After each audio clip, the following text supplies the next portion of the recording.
Hello, ladies and gentlemen. Welcome back to another day of Prospect Cup. Your guides through all of today's niceties are going to be me. I am Dor. I'm joined by Moxie, and I know you're looking comfy cozy. I'm feeling comfy cozy in my sweater. Now it's time to buckle down for some good games, isn't it? Absolutely. We love to see Overwatch at any time of day, both the EU and the NA side of things. And we've got a bonkers match to start off with first. It's going to be Lunaris up against Olympus, and it's just a little bit of a divide when it comes to these teams with those win-loss records, isn't there?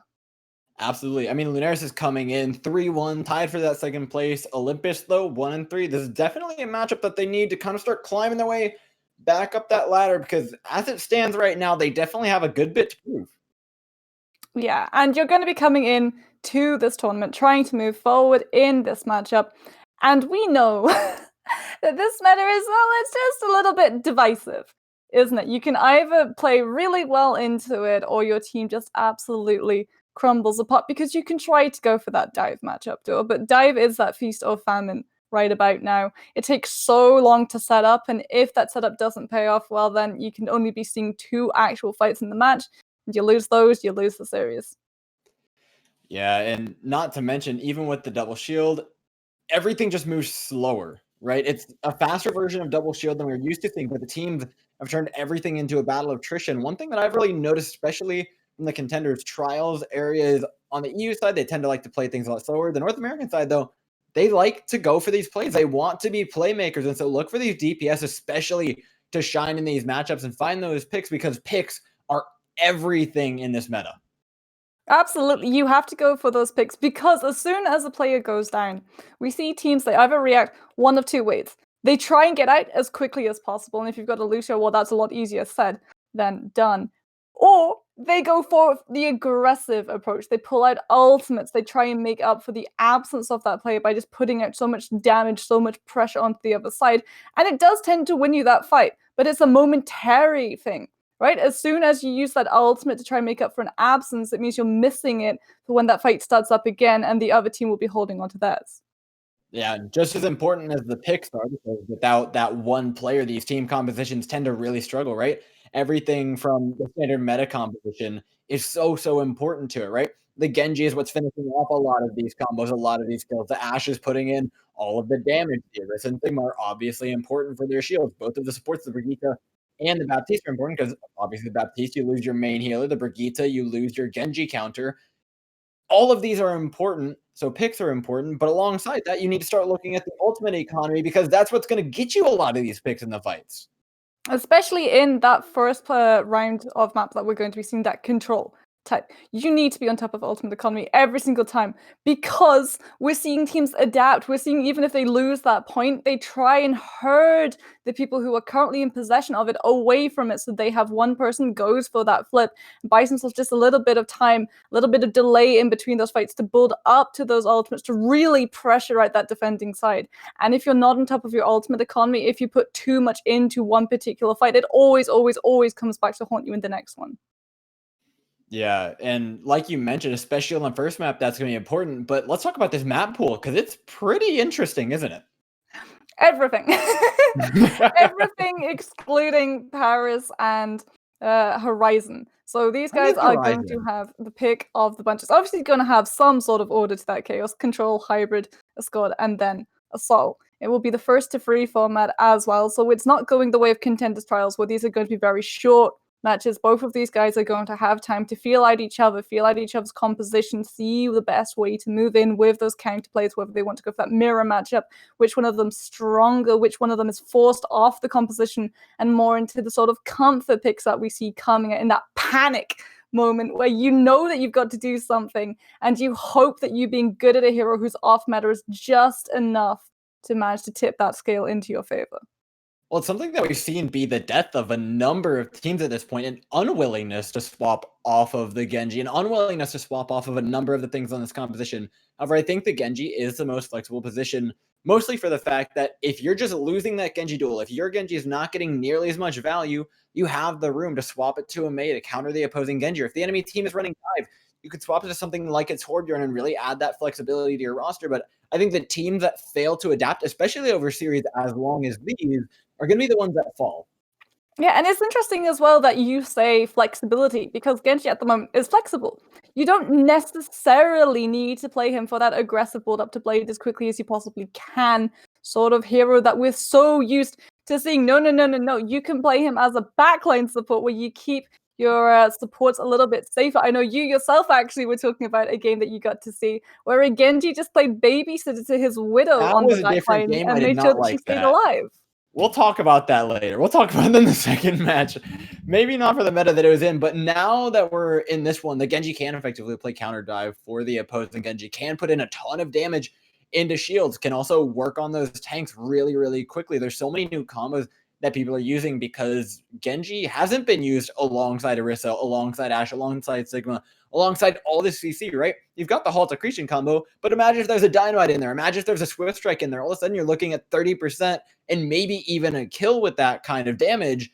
And that's when the Genji gets really, really threatening, when he turns into not just this humble blade farmer. You know, it ain't much, but it's honest work. No, no, no. He's coming around the entire game, and he's farming your backline, he's farming your tanks, and he's actually putting in some pretty serious damage.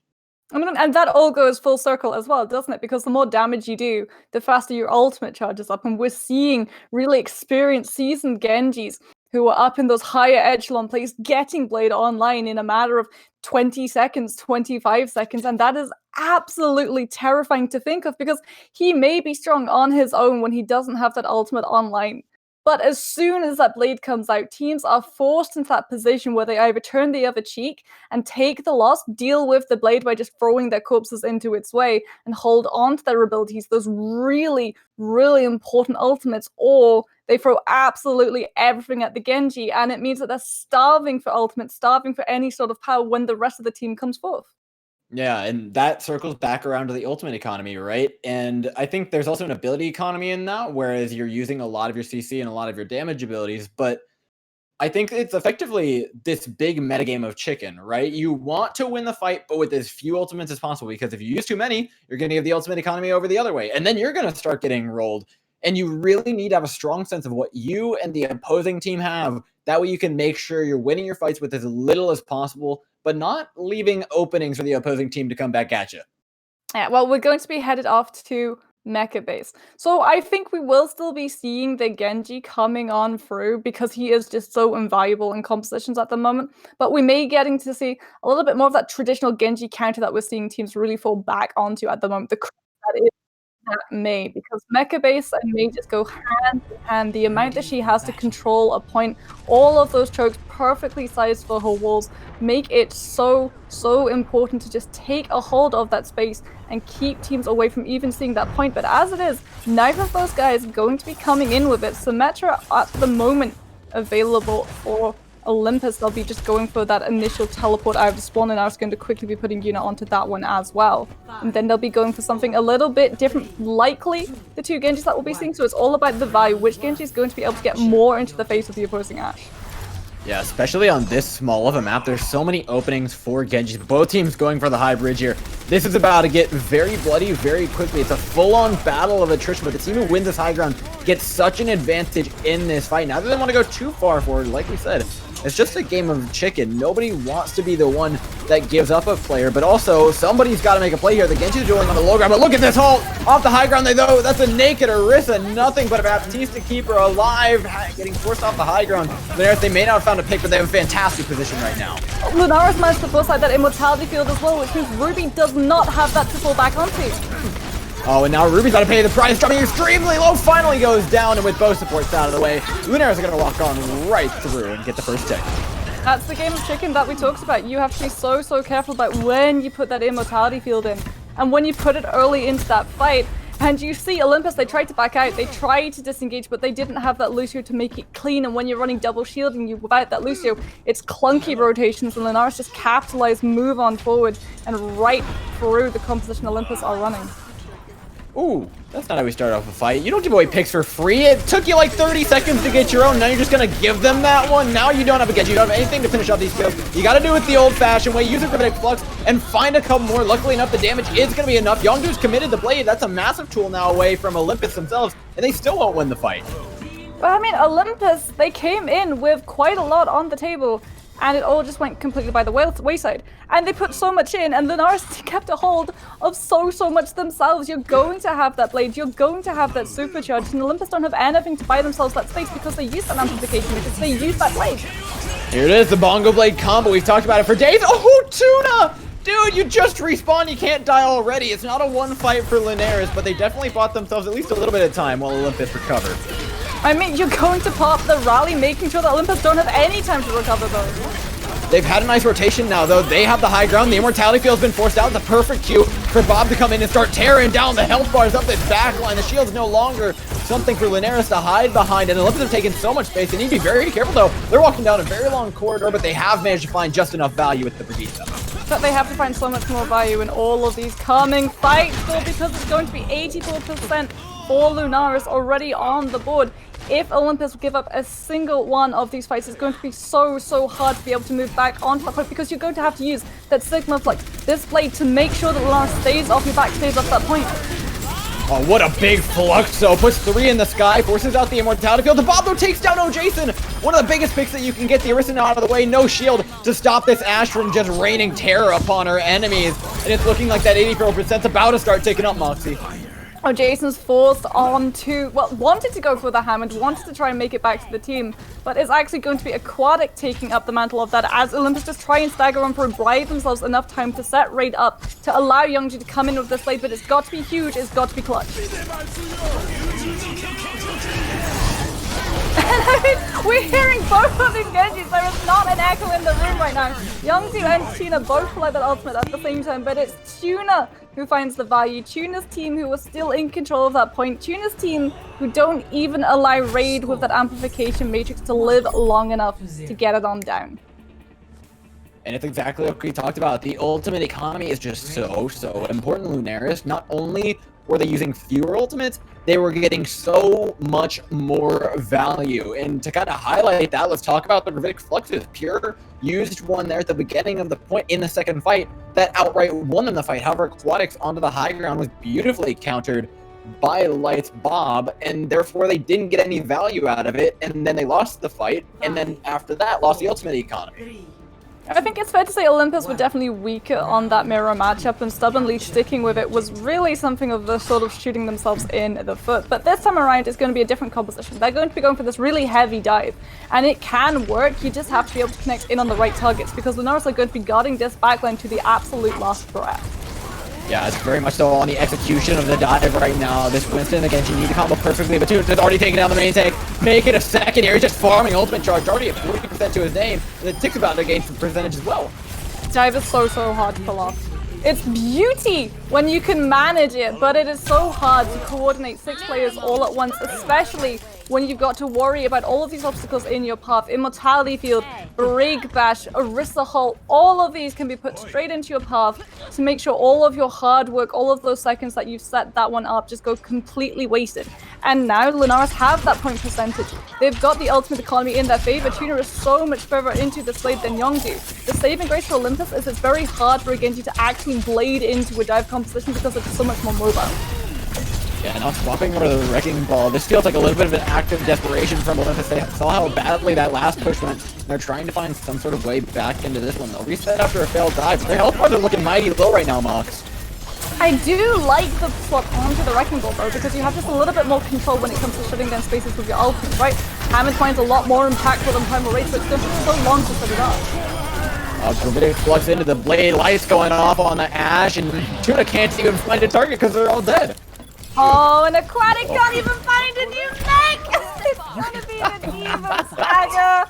Off you go, and Olympus pushed back yet again as Lunaris breached the 50% of this point percentage. 50% of this map already gone, and Jason is just not able to set these Hammond mines up. This is what Olympus need to buy themselves that space that Lunaris are occupying this high ground. But it's so hard for this Hammond to actually get in and get a pick because there's just so much CC. You can even see Noctis on that high ground, making sure that you're guarding it to make sure the Hammond doesn't power right off the rails. Light though is going to go down. That's been a big player for Lunaris so far. Now they have to do it without that star hit skin play. It's going to be a little bit harder as they've been pulling out of position. The stick lands.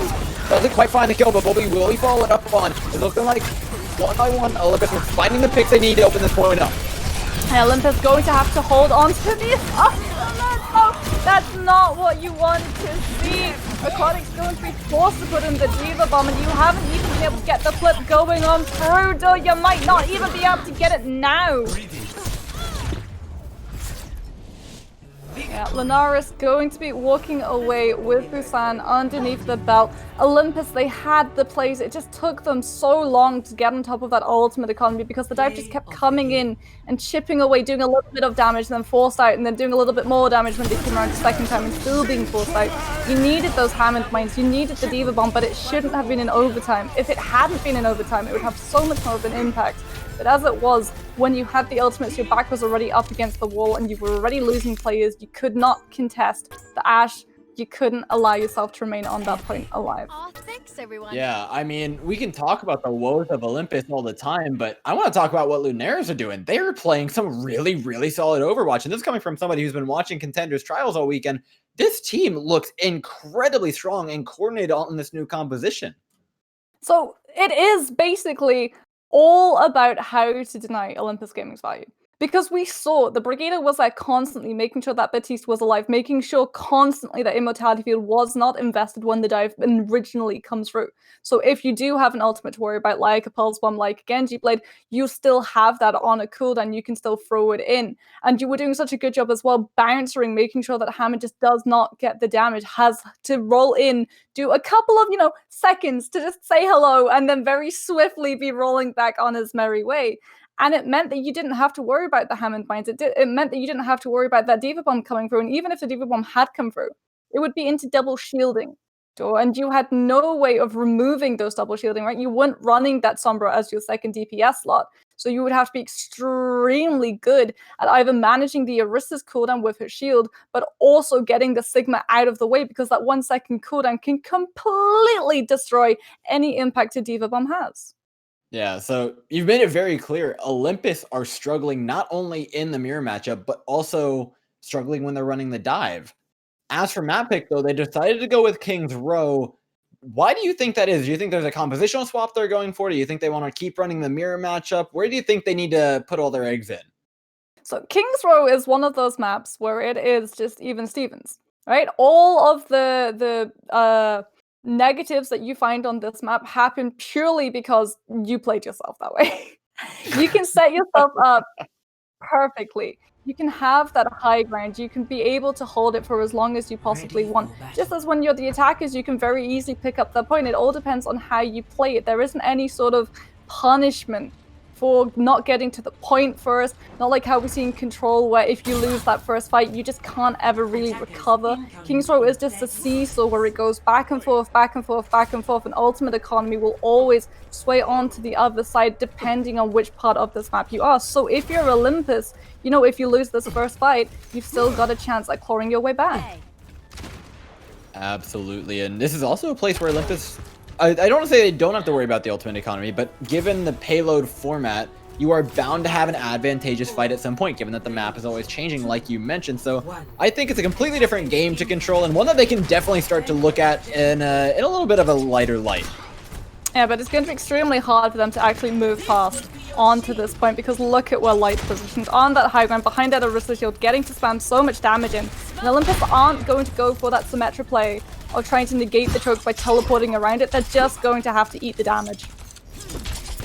Well, let's see how far they get without taking that damage right now. Lunaris has been in the driver's seat pretty much this entire time. Olympus looking to crack it open. Have a nice setup on point. Oh, but there's that Immortality Field. We've talked about it so many times. You lose that, all of a sudden your skull goes through the door, and Tuna is going to show exactly why. Dash reset after dash reset. This guy is just farming them. Oh, pure. On the Sigma, though.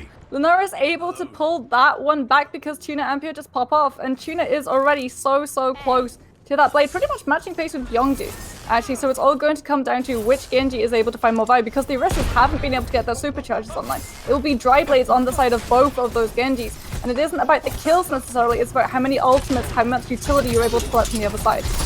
And Yongdu's already looking like he wants to go for it. You can tell, you can smell it on him, but he's still not going to use it until now. There's the slice straight on Noctis. Immediately get the reset. Tuna's the next man into sight. And there is plenty to be had here for Olympus, who have finally found a little bit of success here up against Lunaris. Lunaris going to be as well feeling that in the ultimate economy, but Youngsu's going to be feeling that in the face. Light's able to light the dynamite, and you're still getting the pick.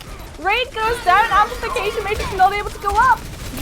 Oh, this guy just does not die. Gravitic Flux up. It may not even go through. He does manage to make his way into the back room and keep himself alive. The rally onto the high ground. The Brigitte now has a mobility ability, and it's the enemy Sigma. Is the only man alive on point, though, is going to be the Genji, and somehow Lunaris will hold on to this one.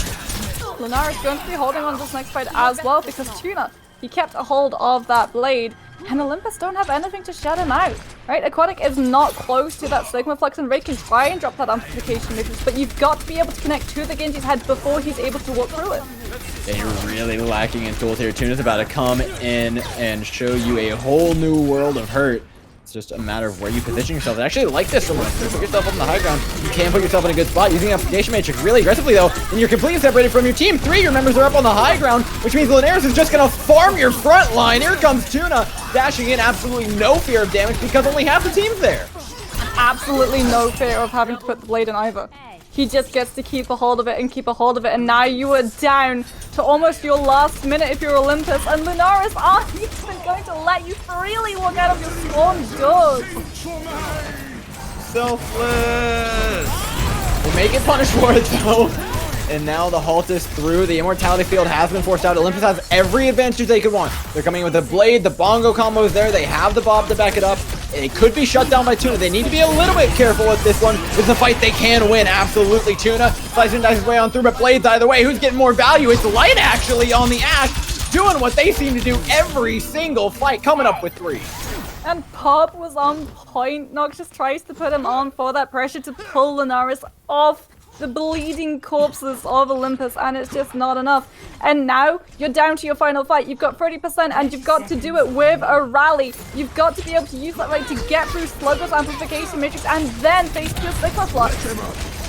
They finally got a position on point right now. Light's been walled off away from any sideline, but here comes Tuna into the back line. The health bars of Lunaris are dropping extremely low. They've used a ton of resources just holding on to this. And Olympus, they're slowly but surely muscling them off of this A point.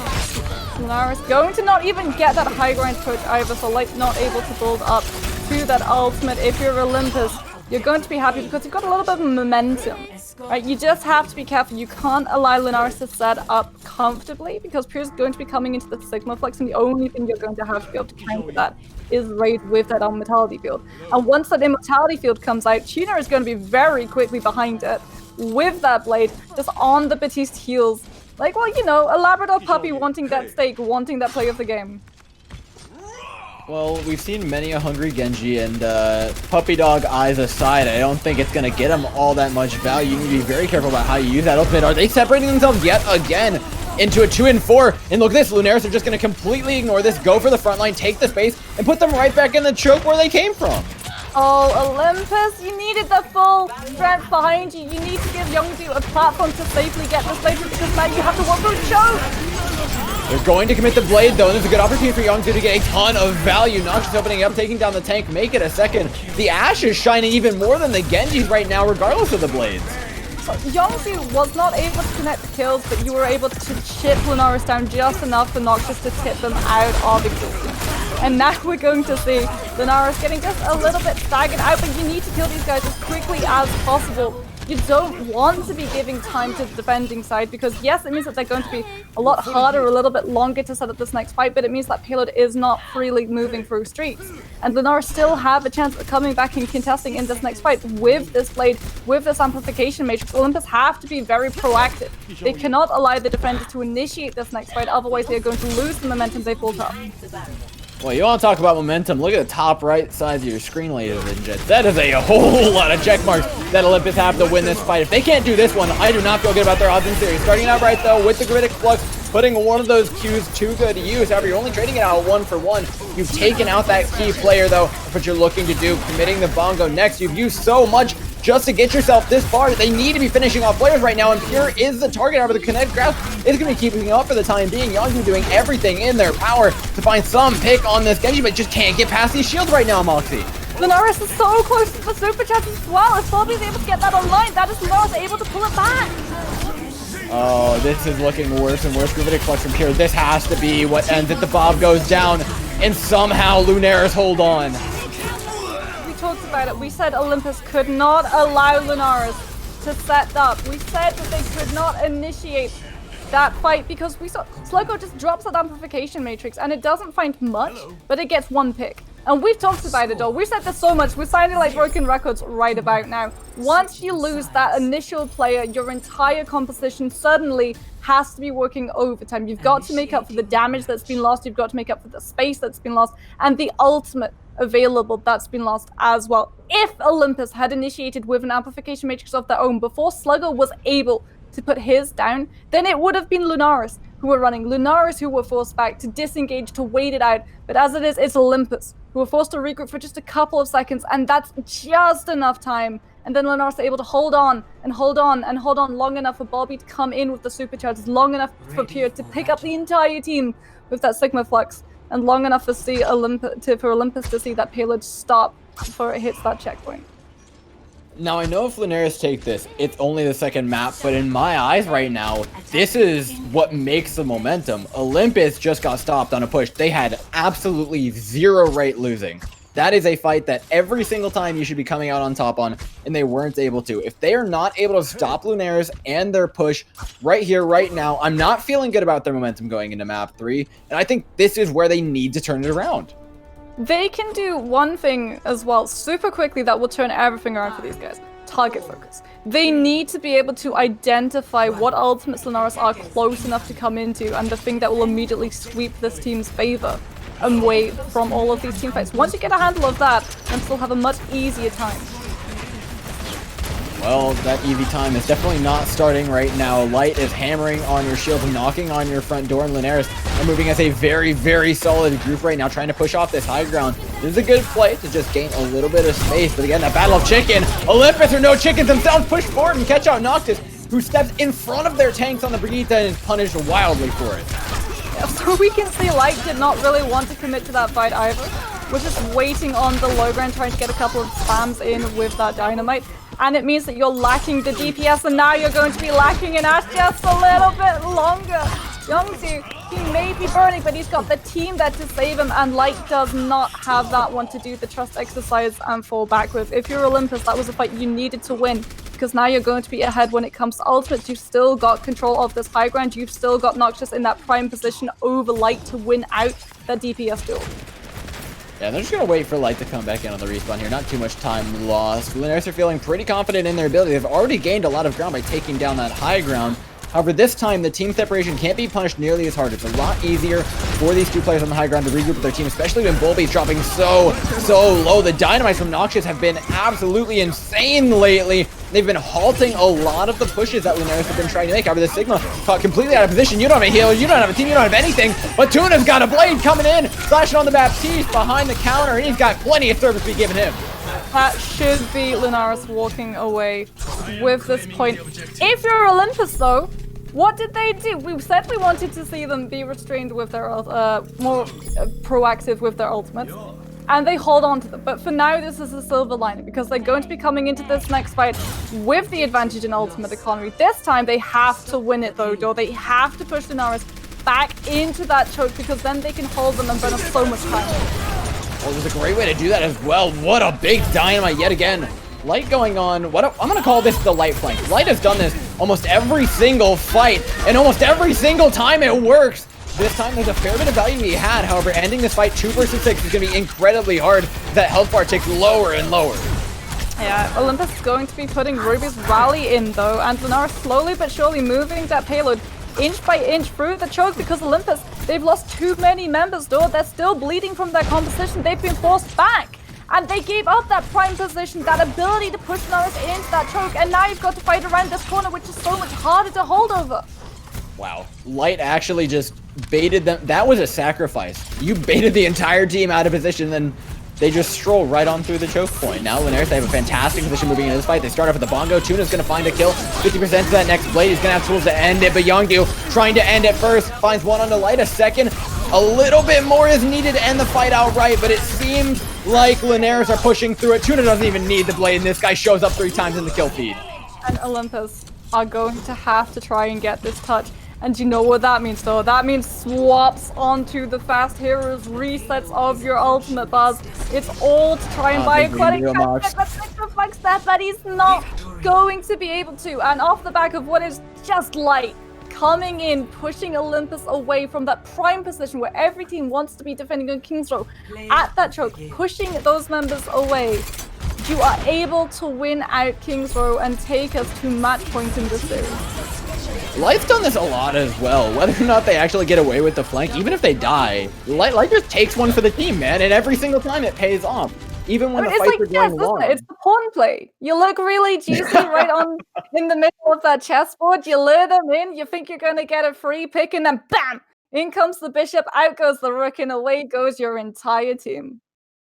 I think you guys know, Moxie is a confirmed grandmaster at chess. Like, you should know. You were the one who stumbled your way through the 30-minute tutorial on how to teach me. Well, it's been a good game so far, and it's been Lunaris winning that chess spot. I think that's because they have a lot more nuance with this composition. Olympus are playing, I want to say in the past. I think a lot of that comes down onto their tank line. Their Sigma has constantly been trying to go on these off angles, and it's just not something you can do. You need every bit of sustain with that 6-man group, or else you're going to get collapsed on. Lunaris has such a strong understanding of how to play this meta, when to push, when to hold, when the enemy team is super duper vulnerable. Light has been this real big X factor in every single fight, because you saw in their first push, he wrapped all the way around the point, not getting any kills, but trying to find some crazy off angle. And while it may just be, I'll call it optimistic pushes, they pay off. Almost every time Olympus don't have the presence of mind to recognize that, oh my goodness, this Ashe is all of a sudden not with the team. Have we looked behind us and then there's just this Ashe perched up on top of a building taking your heads off one at a time? I'm pretty sure Light at some point in their play, if they ever went onto that tank row, was just that Reinhardt who waited in the bars or behind the corners with shatter in hand for the entire team to walk right past you, completely unaware, and then get an entire 6-person shatter. But another problem that Olympus have, it's not really that they're playing so much in the past. It's more that they're playing a Frankenstein sort of version of defense and attack. The way that they keep splitting their team. Split compositions can work, but it's on very specific and certain parts of maps. Look at how a team collapses onto Blizzard World, point A at the moment, where you have the Orisa, the Sigma, both going on to the left and right side of that point, with the rest of the team converging, the Genji wall climbing over that roof to drop in on the backline. Your other DPS setting up a crossfire along the other side to make sure that you draw a little bit of attention away from your backline yourself. That's a play that can work.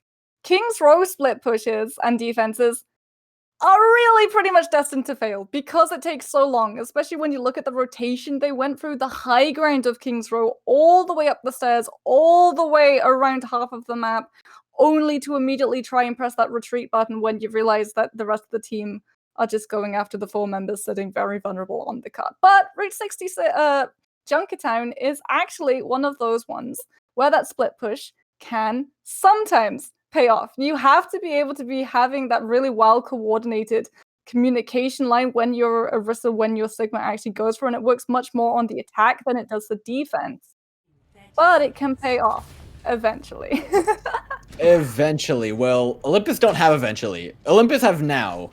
So you're watching this match, Olympus's coach, they can fix one thing to try and really fix their issues here. Do you think it's any one person or any one thing that they're repeatedly doing? Look behind them. That's just the best advice I can give to this team right now. Look where Light is going to be. Because when you have Junkertown, you have the option to go for the Widowmaker tool. And every single time, if Light's going to be on this Widowmaker, you have to be able to know where this Widow is, so you can keep Raid, more specifically, you can keep Ruby safe. Because Light isn't going to necessarily be going for Noxus's head. You're going to be trying to get that then out of the way with the Discord, with the chance for Transcendence.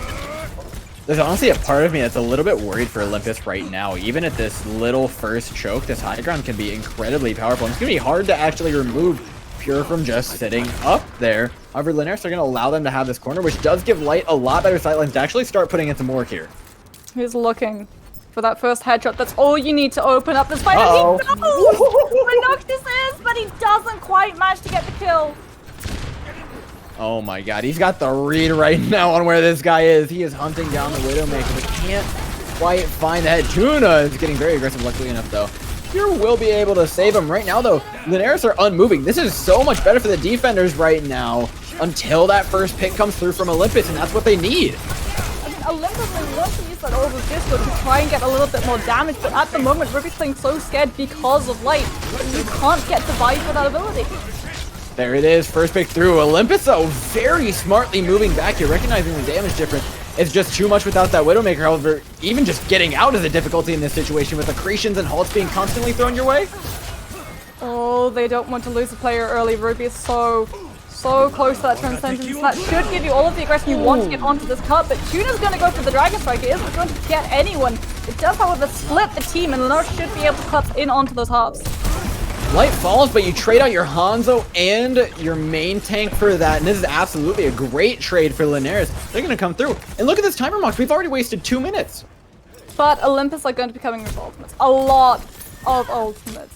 And they can combo them up. You're going to have Youngju with that Dragon Strike. You'll have a Jason with the Eurythropal, but if you don't feel comfortable using that, you can have Aquatic Sigma Flux, and then as they're about to hit the Dragon, Youngju can send the Dragon on through. Well, it's Lunaris actually getting aggressive. Pure finds a Critic Flux, takes him down, but Noxious will end Light. The second DPS falls, and Lunaris are going to crumble to bits right now. They just don't have the damage to keep up. This Brigitte trying to stall out the cart, trying to find some sort of sustain, just take some more time off the clock, but Olympus have finally cracked open. Well, not now, not necessarily, because Toby's actually gone on to the Hammond, and they're not going to let this go to free! Oh, nothing's even free against Lunaris. You think you want to fight, and then they come back in. Oh god, Light's doing Light things right about now. Could find a third. No, Youngju gives him a Sonic Arrow to the dome to end his life, but his team's life is slowly falling by the wayside. Lunaris is able to pull it back to it. Bobby is able to buy them the time, and Light's able to hit the headshots. And you're able to pull it back, and now Olympus have 1 minute to move through Sniper Stretch, to not lose Ruby, to not lose Raid early, to Tuna, to Light, and it's going to be so hard, because you've got the superchargers. That's going to buy you a little bit of space, sure, but you do worry about holding them there, because Pure's going to have the Sigma Flux, and Tuna's going to have that Dragon Strike, and you don't have the time to go for that long setup. You have to go aggressive, you have to get those kills, and you have to get them as soon as you possibly can manage. Yeah, ending this fight early is definitely going to be what Olympus need. They didn't manage to end the previous fight quick enough. It ended up being a couple staggers that Lunaris turned into a fight win. And honestly, I'm just going to sit here and I'm going to say it. I'm still just impressed by Lunaris. Olympus, they're not playing clean, yes, but Lunaris have not just been punishing mistakes. They've been making plays, and they've been making plays incredibly cleanly. I mean, you're playing against a team that when they teabag with 6. Even that they do as a team. What do you do? Light is honestly the absolute bane of Olympus's existence right about now, because we can see the play that Olympus were aiming towards, right? When you've got that Zenyatta, when you've got that Baptiste, what you have is frontline pressure, so much shield pressure, because so much damage comes through. The Zen just outputs so much that teams are forced to play around that Orb of Disco to make sure that they're not within line of sight. But it's Ruby who's having to play out of line of sight to make sure that you don't get taken down by Light, to make sure that you don't get headshotted right through the skull by Tuna. And that means if you're Olympus, you might want to think about swapping.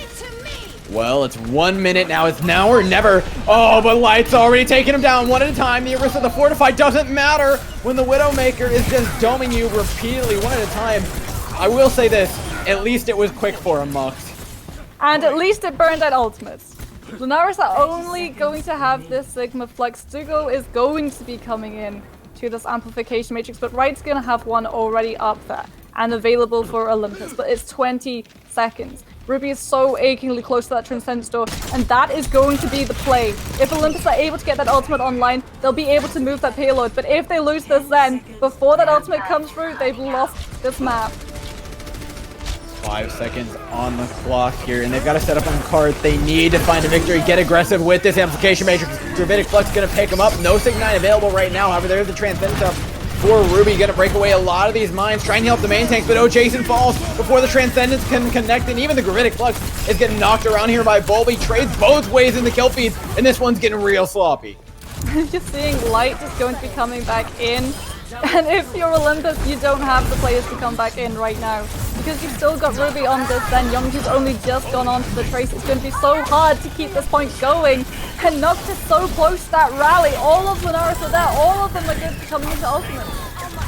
They can touch for just a little bit longer here, but it's getting dicey, and there it is. Olympus has fallen, and Olympus has been slap, clapped by Bulby straight off of the cart.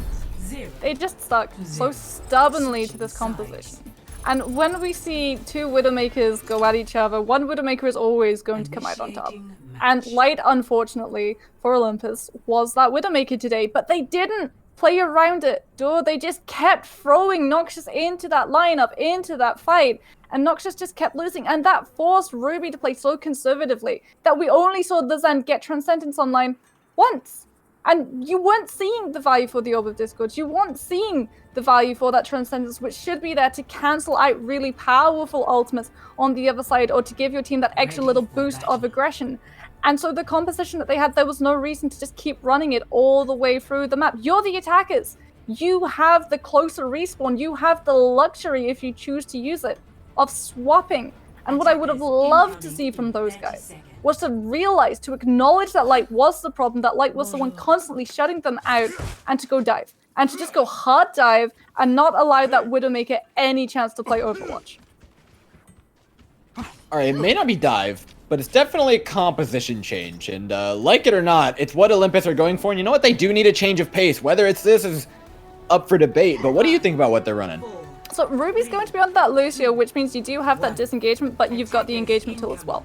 You're going to have a couple more fights. You're going to hold really aggressively at these spawn doors, but Lunaris, look at what they're doing! They gain the distance! You're just gonna get teleported on up, and you're gonna have two shields to protect this Bastion, and you can just zip between the sides and not give a darn about how Olympus want to play this. They have most players, though. This is so far better for Olympus, who are still alive, which, granted, is an achievement at this point. They have the cart possession. However, the Bastion is just kind of a looming threat. Light's slowly going to pick you off from the other angle. Oh, my God.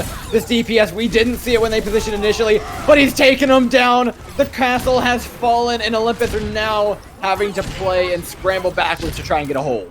It's the crossfire. You've got the Bastion on top of the roof, so you can't run away from Light, who's just picking them apart so cleanly on that Widowmaker, and Tuna gets to stay reigning supreme as the pirate ship. That's right, a pirate ship in 2020. How many seasons?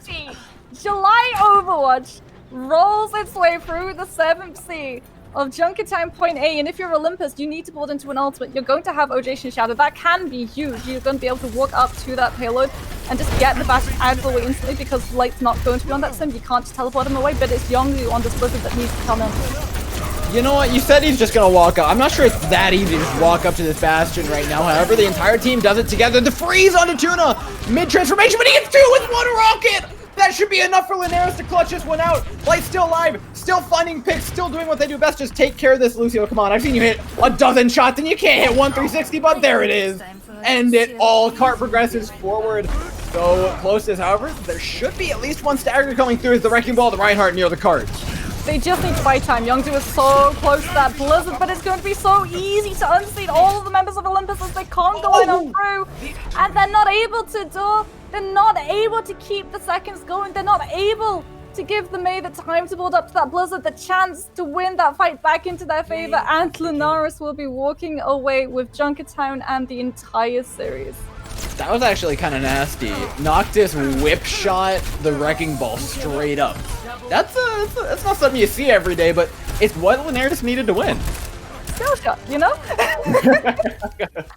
We've seen it on Widowmakers, we've seen it on Reinhardt's. Brigitte has some skill to her kit, it seems. But I mean, if you're Lunaris, you were pretty pleased with that showing, and if you're Olympus, you tried to deal with that Bastion, and honestly, you did the best you possibly could in that situation. They played around that position when that Bastion came out. They were able to get the picks on their side initially. They were able to keep themselves safe. The Reinhardt didn't go down. They played around the side of the building so the Bastion would not be able to see them, would not be able to chip away at their health bars. Unfortunately, that all goes absolutely nuts bananas when Light goes onto the Widowmaker. And then you've got that crossfire, and you're just stuck there in a rock between a hard place, just debating how it is you want to go back to that respawn room that time around, because the Reinhardt's just forced to hold his shield up, and watches the supports get farmed by the Widow, and then the DPS goes down because you were trying to go for that really aggressive play where you put the mate in, you try and stop all of the momentum you're expecting, then to try and get onto that payload the normal way, by walking instead of teleporting onto the roof of the building opposite. So you would have that main, you would have had that stopping power, that CC, you would have been able to build into your shadow really quickly because that's what a Reinhardt ultimate does. It comes online really quickly, and you've even got the Lucio there, so if things look dire, if you lost a player early on, you would just be able to speed boost your way out, wait for them to come back from the respawn room, and then set up for that fight again as quickly as possible to make sure that you milked every single bit of that distance for all it was worth to get as many fights in as possible and set your defense up in the best way. But that Bastion comes along, and that just throws not so much as a spanner in the works, but an absolute warhead. Yeah, the Bastion was a wrench in their plans, but I've got to say, Light was the spanner in the works the entire night, time after time. It's going on ridiculous length. That final off angle that he took on the Bastion push, I mean, there's nothing I can say. That was beautifully executed. And that's not one of those crazy flanks. That's pretty much expected. It's the perfect solution, but I mean, you got to hand it to the guy's execution. He doesn't not hit heads. There was just nothing really to contest the Widowmaker either, besides that other Widowmaker. And we saw that Light was walking away 9 times out of 10 with the sniper duel on their side. And again, it was that failure really to adapt to the composition that they were running up against at Olympus, the problem, again, they ran into. They didn't go for that Genji play to make sure that Light was distracted to allow Noxious the chance to be able to set up for picks that weren't onto the Widowmaker, but were onto the backline and would have more impact in the overall fight. They just didn't put enough obstacles in Light's way. And we would have seen, I think, a much closer match, perhaps even more of Junkertown if they had.